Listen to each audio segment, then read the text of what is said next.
สบายดี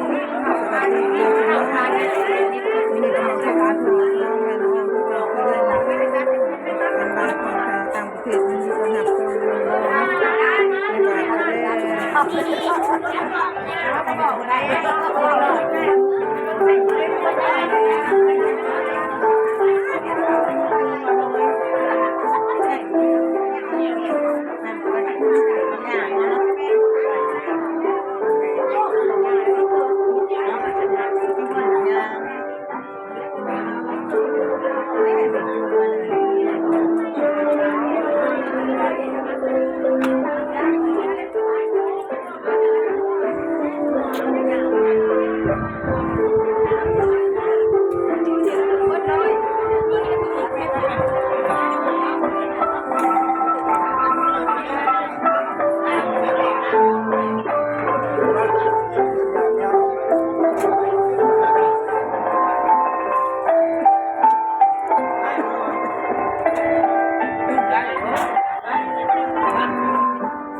พี่น้อง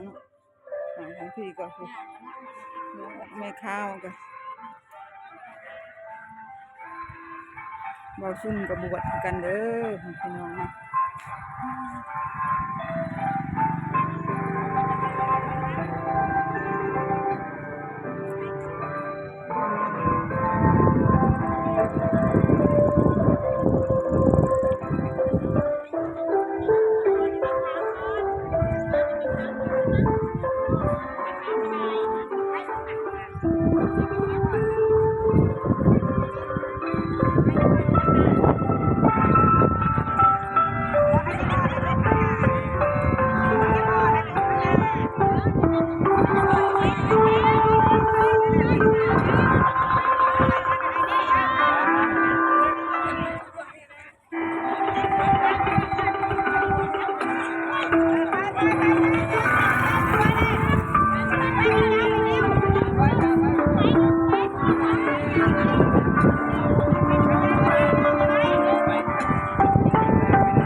คนหลาย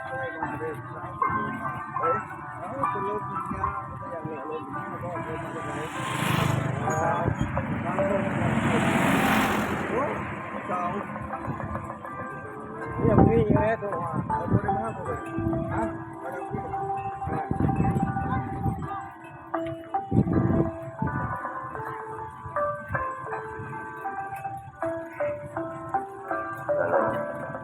นะโม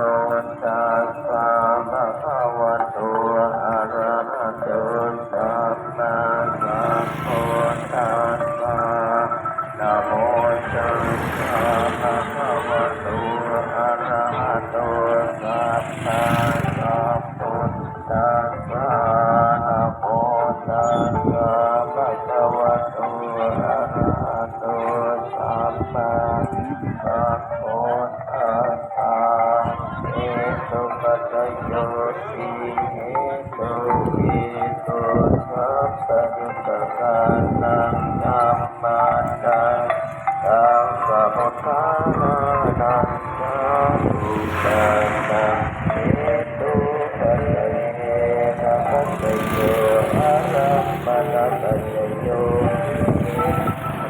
ปัญญาตัณหายัพโพวิญญาณญาตุญาตัสสะปะริตตะนัจจ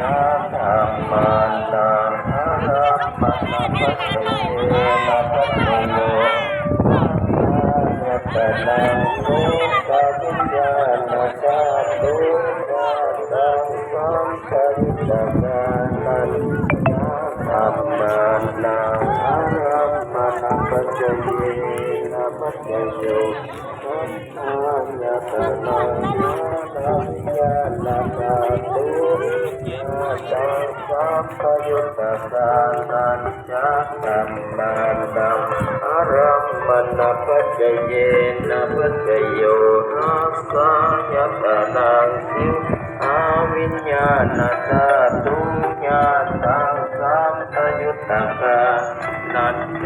ธัมมัสสะอะระมะนะปัจจเยนะปัจจโยโพธัพพายตานังกายวิญญาณธาตุญาตังสัมปะยุตตะสาจะธัมมานัญจะธัมมัสสังอะระมะนะปัจจเยนะปัจจโยรูปายตานังสัทธายตานังปัญจายตานังรัชายตานังโพธัพพายตานังมโนธาตุ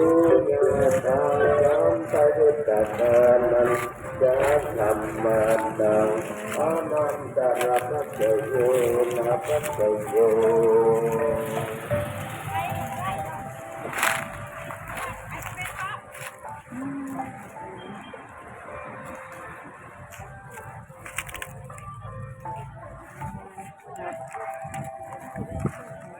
ภาษาแล้วนี่พี่น้อง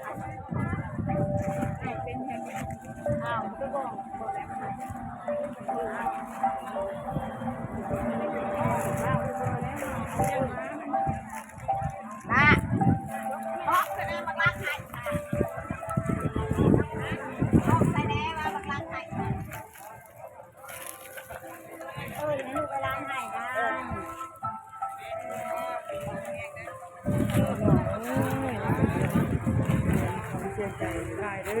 อหอดถึงคนที่ภาษา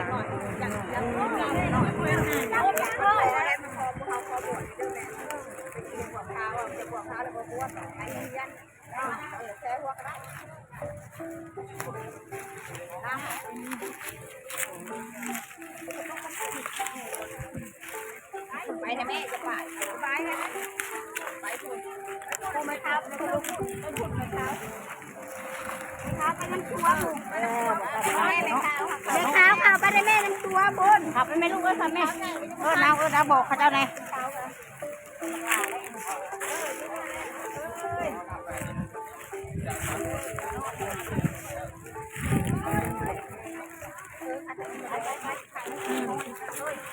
เอาเริ่มขายเจ้าเขาทั้งงานบุญว่าที่อันนี้แม่อันนี้มึงก่อนคนนั้นแล้วอันนี้มาเขาทำเนี่ยคือมา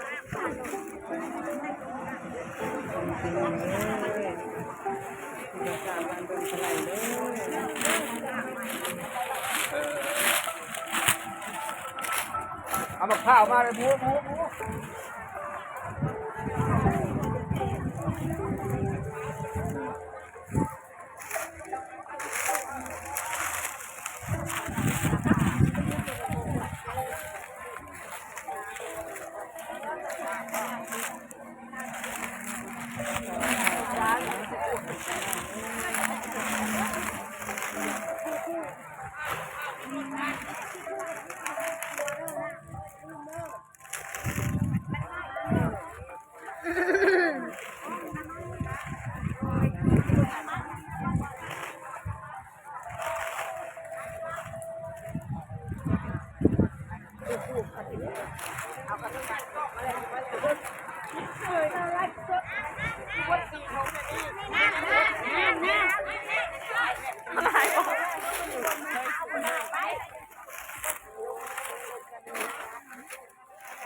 นี่จะไปไหมได้ยามนี่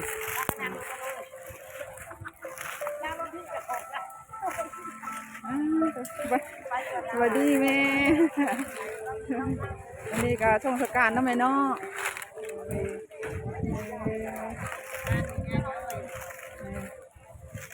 โอ้คนตลาดไปเด้อทำนี่กันเนาะ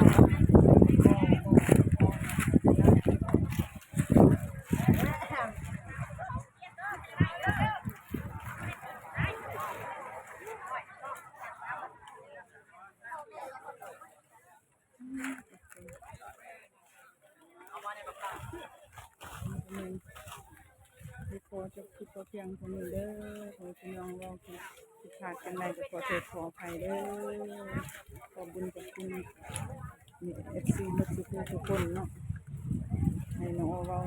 ขอถือขอตองได้ก็ผิดพลาดนี่แหละก็ขอโทษขออภัยหลายเด้อพี่น้องเด้อFC